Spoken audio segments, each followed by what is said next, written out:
Comenzamos. Hola, buenas tardes. Mi nombre es René Pacheco y el día de hoy estoy aquí con Coral, la maestra Coral Paulina del TEC de Monterrey, para hablar del tema de la masculinidad y nuevas formas de masculinidad en México. ¿Le gustaría presentarse, maestro? Hola René, gracias por la entrevista. Bueno, soy Coral Ochoa, pertenezco al grupo Liga Latinoamericana de Artistas como poeta y narradora. Tengo 12 publicaciones, trabajo actualmente en TEC de Monterrey y manejo el colectivo de escritores Sempiterno, que tiene ya 2 publicaciones de 2020 y 2021. Ok, entonces me gustaría comenzar con la primera pregunta. En su opinión, ¿puede México convertirse en un país con completa equidad de género? Es muy interesante esa pregunta. ¿México puede convertirse en un país con equidad de género si visibiliza todas sus posibilidades? Es decir, si rompe o se fuga, es la palabra que estamos utilizando, si se fuga del heteropatriarcado, ¿no? Este heteropatriarcado, heterosis patriarcado binarista, que nos dice quién tiene el poder y quién no, y cómo se debe vivir con respecto a un género. Si rompemos y si nos fugamos, los millennials, los centennials, los pandemias, todos los que vienen del heterosis patriarcado, considero que podemos lograr una equidad de género o lograr géneros diversos. Ok, entonces esta respuesta implicaría que las personas, por ejemplo, no sé, de la generación de mi abuelo, que tienen 70 y tantos, 80 y tantos años, podrían no cambiar. Podrían no cambiar, pero ya estarían en un mundo donde fuera tan visible que no, se tendrían que adaptar. La adaptación vaya poco a poco. El día martes vimos a una pareja tomada de la mano y me dice un amigo, qué bueno que ya pueden tomarse la mano y nadie les dice nada. Y le digo, ¿por qué alguien tendría que decirles algo? Me dice, porque seguramente si los ve mi padre, ¿no? Hablando de las generaciones de 80, 70, emitiría un comentario. Y le digo, y lo bueno sería que tú estarías aquí o yo estaría aquí para decirle, ¿y qué tiene de malo? ¿No? Entonces, creo que con este juego entre generaciones podríamos adaptar a las generaciones mayores, a los baby boomers, a la generación silenciosa, incluso a la generación X. Muy bien. Cambiando de pregunta, ¿cuál usted cree que son las principales causas de machismo en México? El machismo en México es una cuestión que se da con respecto al binarismo de la rueda sectorial, es decir, donde el hombre se le da mayor poder por ser heterosexual, blanco, privilegiado, etcétera, etcétera, y se convierten en acciones que no se les debe llamar micro, pero según Michel Foucault establece estos micromachismos. Michel Foucault sí le llama micromachismo, pero no con respecto a que son pequeños, sino con respecto a que pertenecen a una semántica cotidiana. ¿Qué quiere decir esto? Que en casa, es la semántica cotidiana, en casa tenemos madres de familia que dicen, mamá, ¿puedo ir a una fiesta? Pregúntale a tu papá. Es decir, no me siento con el poder equitativo de pareja, de yo darte el permiso. Hay que pedirle a la autoridad, ¿no? Aunque la autoridad, cuando le preguntes, papá, ¿puedo ir a una fiesta? La autoridad te responde algo así como, dile a tu mamá lo que tu mamá diga, sí, lo que tu mamá quiera. Pero, sin embargo, es la madre de familia la que no se siente como en el mismo nivel. O casos más sencillos de semántica, respeta a tu hermano porque es el hombre de la casa. Yo no escucho mujeres mayores y madres de familia diciendo, respeta a tu hermana porque es la mujer de la casa, es la mayor, ¿no? Sucede más en el hombre. O tenemos roles de presión, o sea, veo roles presionando masculinidades por el hecho de ser hombres. Ah, caray, tengo que cumplir las expectativas, por ejemplo, de un matrimonio, de mantener una casa, de ganar suficiente dinero para los hijos. Y eso genera un machismo o un micromachismo, dijera Foucault, en la cotidianidad. Ya cuando salimos al trabajo, a la escuela, vamos perpetuando esos machismos, ¿sí? Porque después hacemos un matrimonio y en el matrimonio estamos recreando esta escuela machista, que quiero ser muy clara, quien perpetúa el machismo en la sociedad mexicana es la mujer, no es el hombre. es la mujer. Si nos ponemos a pensar, la educación recae directamente en las madres de familia, quienes educan a los varones como tú sí puedes, hijo, tú sal, ¿no? ¿Cuántas novias tienes? No te preguntan una, te preguntan por varias, ¿no? ¿Cuántas en las familias me quedan? Ay, ¿y cuántas novias tiene el galán, no? Ah, ¿cómo que cuántas? O sea, ¿por qué debo tener muchas? ¿Sí? Y vamos perpetuando estos machismos. Creo que es la manera en que Michel Foucault los nombra micro, porque se crean como en familia y se van haciendo hacia toda la sociedad. Ok, maestra, ¿me puede permitir pausar un poco la entrevista? Mi familia ha llegado y está Claro haciendo que un sí. poco de ruido. Bueno, gracias. De hecho, contestó parte de mi siguiente pregunta, que era, ¿qué es un micromachismo y cómo puede afectar la formación de las personas? Pero pues como ya Podemos la cambió cambiarlo. bastante bien, ¿puede darme un poco más de ejemplos, de qué es de los micromachismos? Ok, claro que sí. Cuando surge bueno, hay varias literatura, por ejemplo, recuerdo un libro que se llama No son micro, que es sobre teoría feminista, lésbica, por ejemplo, hay lesbofeminismo, y en este lesbofeminismo dice la autora, ahorita no recuerdo el nombre, pero igual por WhatsApp te lo paso, que las mujeres lesbianas, fíjate, tienen una mejor concepción de la sociedad o de las masculinidades o de los micro y macromachismos. ¿Por qué? Porque ellas son consideradas masculinizadas. Entonces, en la masculinización, no solo dejan de perpetuar al machismo, sino que le cambian la concepción. ¿Por qué? Porque, lo está realizando una mujer. ¿No? Esto lo está realizando una mujer. Entonces, en los micromachismos suceden muy curiosos dentro de la sociedad. Tenemos sectores feministas, como son las feministas radicales, quienes dicen, no vamos a aceptar lesbianas en nuestro movimiento o transgénero porque no las vamos a visibilizar. Tenemos lesbianas blancas, que son o el lesbianismo blanco, que es las feministas blancas, y también hay lesbianas blancas, ahorita vamos a dar 2 ejemplos, que son aquellas mujeres que actúan hacia otras mujeres desde una sección de privilegios. Ejemplo de lesbianismo blanco tenemos como, imagínate una mujer en una situación poderosa o privilegiada que dice, no, yo ayudo a otras mujeres, yo le doy a la chica de mi servicio toda la ropa que no quiero. Entonces sí, eso es feminismo blanco. Y lesbianismo blanco tenemos el caso de Ellen DeGeneres, que es una mujer reconocida como lesbiana, y ella sola dice, yo soy lesbiana, etcétera, etcétera, pero en una situación de privilegios, donde no reconoce a lesbianas que no estén en su misma situación.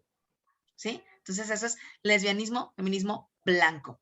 Y ellas son quienes en los micromachismos los pueden detectar más. ¿Por qué? Porque están cayendo también en una situación de poder. Es decir, el micromachismo o el macromachismo es cuando tú tienes una situación de poder y entonces la ejerces y crees que la ejerces para ayudar al otro o al otro. Esta mujer blanca que dice, yo le doy toda mi ropa, ¿qué le está diciendo en realidad? Oye, te considero que estás acabada, pobre, jodida, que no puedes comprar la ropa que yo te voy a regalar. Y cae en una situación de poder como el hombre que le regala cosas a las chicas o como el hombre que le está dando ropa a su familia. Y eso no es sororidad, es una situación de ventaja. Entonces, también con los machismos son más perpetuados en las cuestiones feministas. Las feministas radicales dicen, no vamos a aceptar en nuestro movimiento ni a hombres ni a otras diversidades, ¿no? Ni LGBT más, a nadie, solamente mujeres. ¿Y eso qué es? Una situación de poder. O sea, estás sectorizando y estás cayendo también en una situación de poder, de binarismo. Que el binarismo, por ejemplo, no podemos dividir, y esto lo vi hace poco, no podemos dividir a las personas en binarias y no binarias, porque entonces también caemos en un binarismo. Y se supone que lo que debemos aceptar son las diversidades o nuevas posibilidades de fugarnos de la cuestión del heteropatriarcado. Por eso tenemos que ser muy sutiles cuando nos pensamos unir a un movimiento. Ojo, por eso empecé en el movimiento feminista. Incluso hice una especialidad en feminismo del siglo XX, o sea, del feminismo de la primera ola.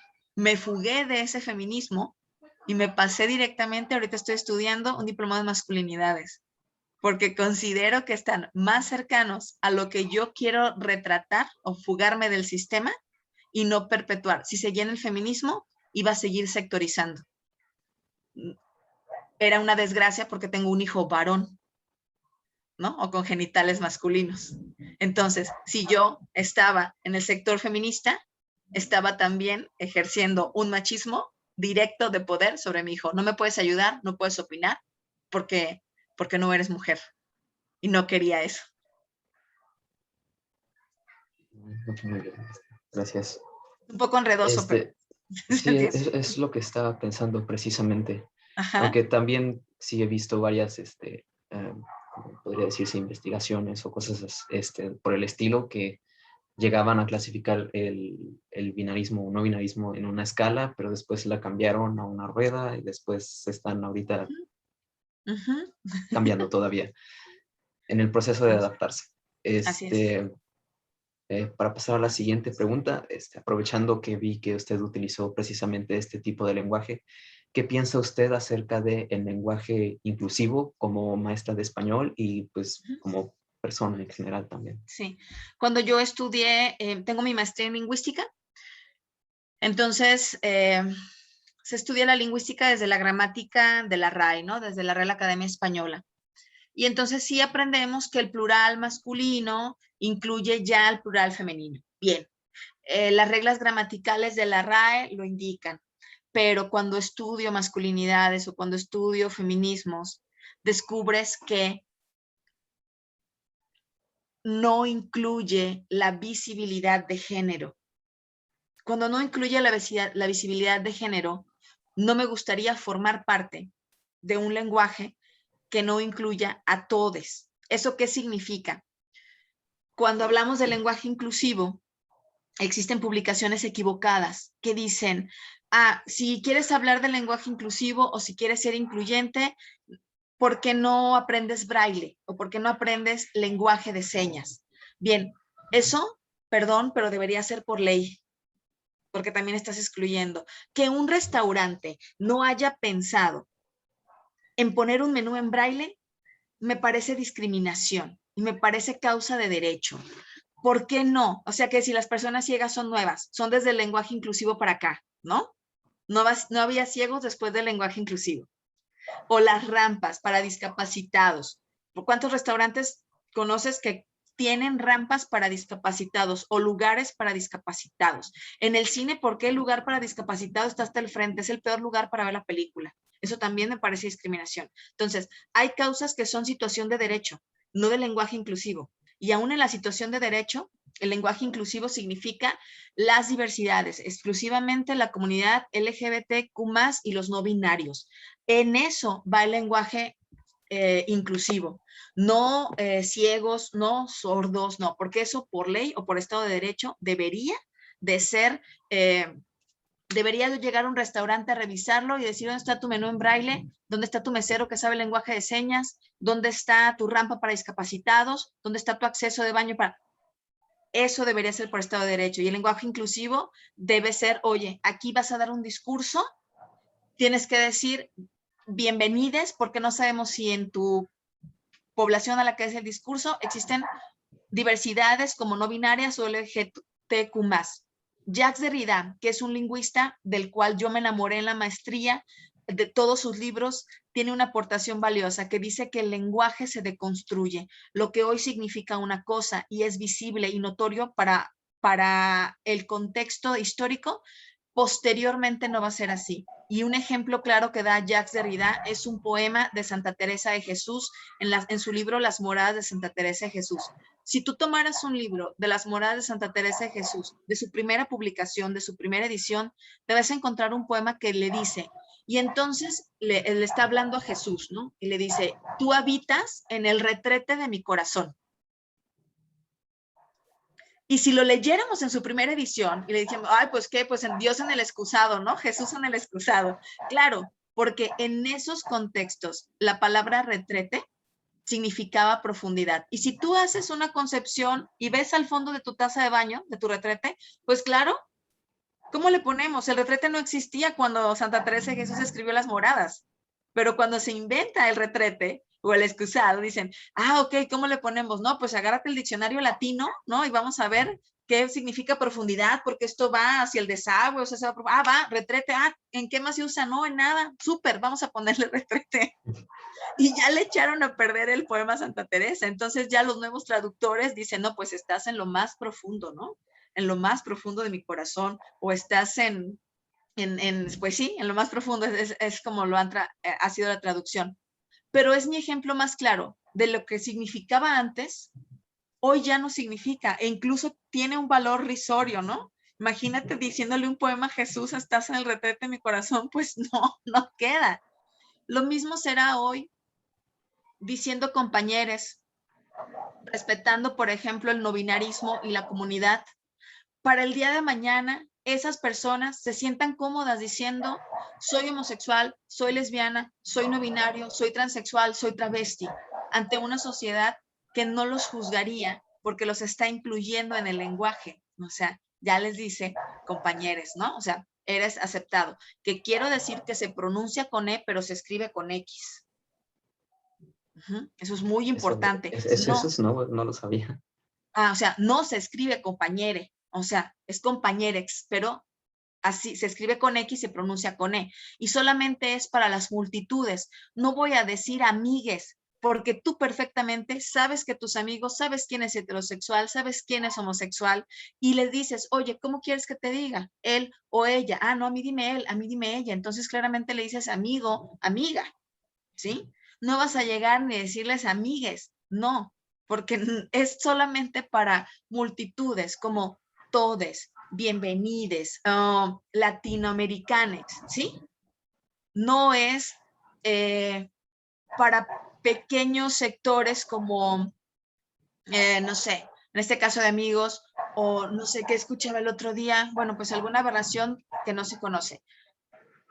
Sí, la Real Academia en el plural masculino acepta al plural femenino y a las diversidades, sí, pero creo que el mundo necesita el cambio lingüístico en la multidiversidad y en esta parte donde se utiliza para poblaciones o sectores donde son muchos y se escribe con X, hacer estos cambios. Leí una publicación ahorita, era un chiste que decían que los náhuatl no decían, que en náhuatl no está la traducción a compañere, ¿no? Por ejemplo. Y dicen, claro, porque ellos no son tontos, ¿no? Porque ellos no eran tontos. Bueno, pues me daban unas ganas de escribirle al que hizo eso, que tampoco sabe nahuatlaca, porque la mayoría de las comunidades indígenas, para decir compañero, es neutro. No es hombre y no es mujer. Si hubiera una traducción de todas las lenguas indígenas, específicamente el ajiu, el otomí, el wixárika, que son 3 que conozco, o sea, conozco tanto lingüísticamente como hablantes, no hay una traducción de compañero o compañere. Es la misma palabra y sería compañere. No sería compañero, no sería compañera. Entonces, considero que ese que hizo la publicación de Nahuatlaca, pues no sabe náhuatl, porque las lenguas indígenas en los plurales no tienen femenino ni masculino. Interesante, maestra. Realmente. Vaya, creo que fue bastante información para digerir en estos pocos Qué minutos. Bueno. Ya para acercarnos a nuestras últimas preguntas, ¿podría darme un ejemplo o unos ejemplos de nuevas masculinidades que cree que puedan ayudar a nuestra comunidad? Quiero decir que me gustaría que no les dijeras nuevas masculinidades, sino masculinidades posibles. Si hablamos de nuevas masculinidades, significa que las que tenemos no sirven, que necesitamos nuevas, y las que tenemos sirven. Lo que necesitamos es apertura. Entonces, en estas masculinidades posibles, y yo también, si dije nuevas masculinidades, pues me autoperdono, estamos todavía en el proceso de aprendizaje, ¿no? En estas masculinidades posibles, masculinidades diversas, ¿cuáles son los ejemplos? Donde entren absolutamente todes. ¿Qué significa eso? Ok, hablamos de masculinidad generalmente a la genitalia, a las personas que tienen pene, y llamamos feminidad a las personas que tienen vagina, ¿sí? Pero existe la palabra cisgénero. Cisgénero es cuando una persona heterosexual se identifica con todo lo de su género, es decir, yo, persona con vagina, me identifico como mujer y me gusta todo lo de mujer, accesorios, ropa, todo, ¿ok? O yo, persona con pene, me identifico como hombre y me gusta todo lo de hombre. Va, perfecto.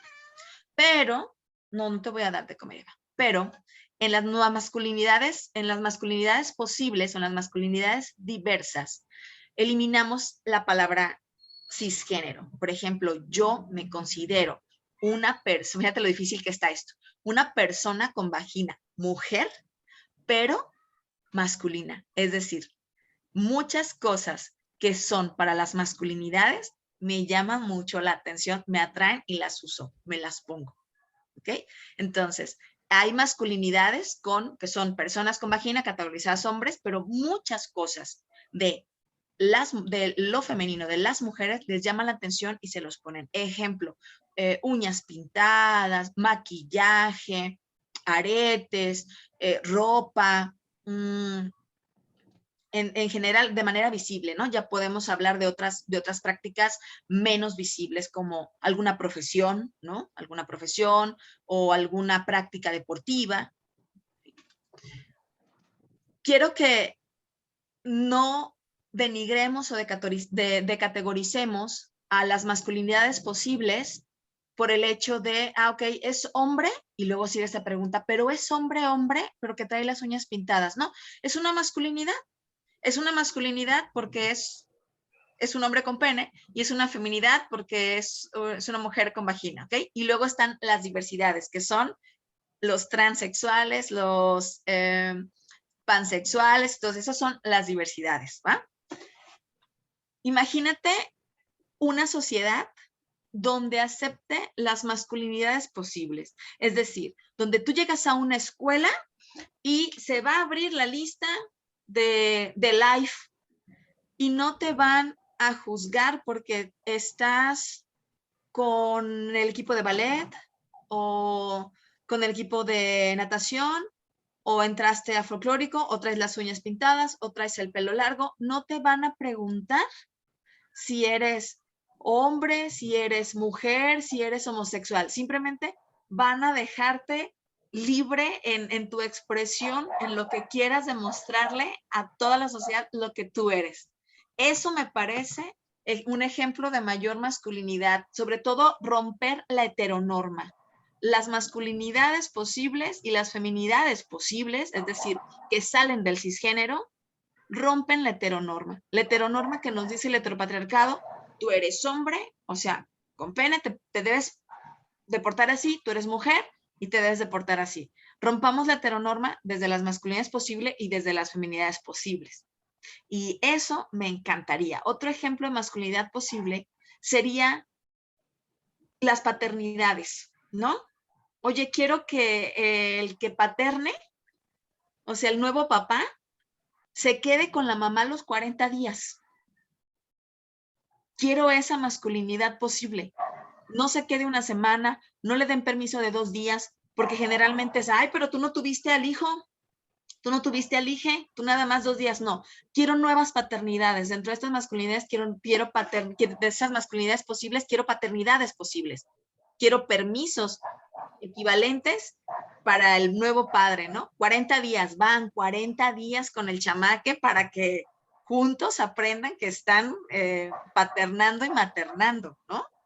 ¿Qué más me gustaría, por ejemplo, con respecto a las paternidades? quiero ver más hombres llorar. Me encantó Messi llorando, despidiéndose. ¿Sí? Me encantó, fue como, wow, este hombre puede demostrar sus sentimientos. Me encantaría ver más hombres o masculinidades posibles llorar. Me encantaría, por ejemplo, ver más hombres de la mano con respecto a sus hijos, a sus hijas, a sus padres. Me entristece mucho los ancianos varones que van al lado de un hijo varón y no lo toman del brazo para llevarlo, para cruzar la calle, para andar con él. Si vemos una hija, así, papá, y lo agarran y lo chiquean.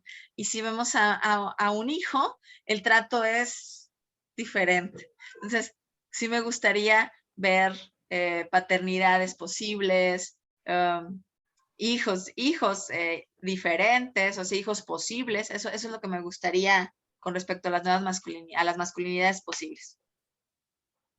Okay. Retomando el punto de hombres llorando, maestra, ¿qué iba a decir?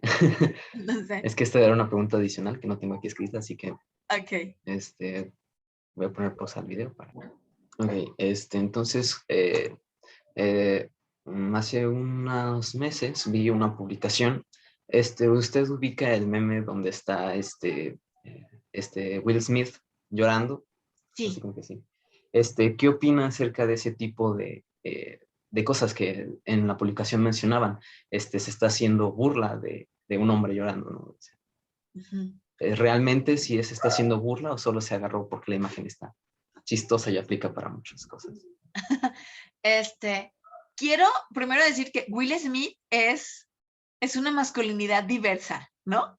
Es alguien que de manera muy llevadera ha llevado públicamente aspectos muy privados de su vida, ¿no? Con respecto a la infidelidad de su esposa, ¿no? Etcétera, etcétera. Y en él llorando, creo sinceramente que no fue la imagen que él quiso mandar. Él quiso mostrar como, pues yo también lloro, ¿no? O sea, a mí también me da sentimiento y de repente se viralizó de la manera incorrecta. Y creo que todo se viraliza de la manera incorrecta. Incluso también lo de Messi se viralizó de manera incorrecta. Y si vemos una película con hombres sensibles o con masculinidades sensibles, no entran en la heteronorma, ¿no? ¿Por qué está llorando o por qué tiene como esa sensibilidad, ¿no? Demasiada sensibilidad. La sensibilidad está bien vista en las chicas y está mal vista en los varones. Entonces creo que se viralizó de manera incorrecta. No creo que haya sido la imagen que Will haya querido mandar al público, ¿no? Okay. Muchas gracias. Ahora sí, como última pregunta, ¿qué estudios ha realizado en este tipo de temas para poder decir así? Tengo un diplomado en masculinidades que erróneamente se le llamó nuevas masculinidades y ahora ya se le cambió, ya que vimos todo el estudio, somos la primera generación de ese diplomado. Es un diplomado de medio año, son 6 meses y tuvimos pláticas con diferentes sectores, por ejemplo, abogados antipatriarcales. Tenemos masculinidades diversas, paternidades, con expertos que se dedican ya a este tema de las masculinidades posibles. Ellos justo nos sugirieron, no se deben llamar nuevas masculinidades. Entonces, ese estudio es en una escuela de Guadalajara y Argentina. Todos mis maestros han sido ecuatorianos, bolivianos, todos de América Latina, y nos hablan de las masculinidades. Te pasé un libro que se llama No nacemos machos, ¿sí? Donde podrías tomar más referencias, pero tengo ese estudio. Cuando terminé la universidad hice una especialización en feminismo del siglo XX y después hice mis cursos sobre decolonización, ¿sí? Con respecto al indigenismo, mi parte del estudio feminista se enfocó a la decolonización, es decir, las mujeres indígenas no sufren la misma discriminación que sufre una mujer en la ciudad. Entonces, el feminismo se debe decolonizar y es mi especialidad como feminismo indígena, ¿no? De colonización, que son las de colonialidades. Y bueno, ahora con masculinidades estoy reforzando todo lo de colonización, porque las masculinidades invisibilizan, el heteropatriarcado invisibiliza, y las masculinidades en tanta protección invisibiliza. Y el volver invisible a tu familia, lo digo, lo pongo invisible de esta manera, ¿no? Tú imagínate esa foto publicitaria, donde está como el papá, como siempre, o esa foto familiar, no sé, el papá como a la cabeza o el papá al centro, como protegiendo a toda la familia. Entonces no los está dejando ser y se hace lo que él dice o lo que él va a dictar, invisibilizando a madre, a hijas, a hijos, incluso hay masculinidades que invisibilizan hasta abuelos, ¿sí? Hasta sus propios padres, cuando adquieren poder, van invisibilizando. Y eso me parece que se debe cambiar, ¿no? Tú imagínate una abyección, o sea, imagínate en tu casa tú poder decir las cosas que piensas, sin un juicio. Yo en mi casa, aún a mi edad, todavía pienso las cosas que digo, ¿no? Entonces, yo en la adolescente, yo hubiera tenido esta información, pues armo una mini revolución en mi casa, ¿no? Entonces, eduqué a mi hijo de manera tan diferente que ahora él se identifica como no binario, por ejemplo. ¿No? Okay. Esos han sido mis estudios. Muchas gracias entonces, maestra, por su tiempo, que No, de muy nada. amablemente me prestó. Y creo que esto pues, sería todo por esta entrevista. Muchas gracias, maestra. Gracias a ti.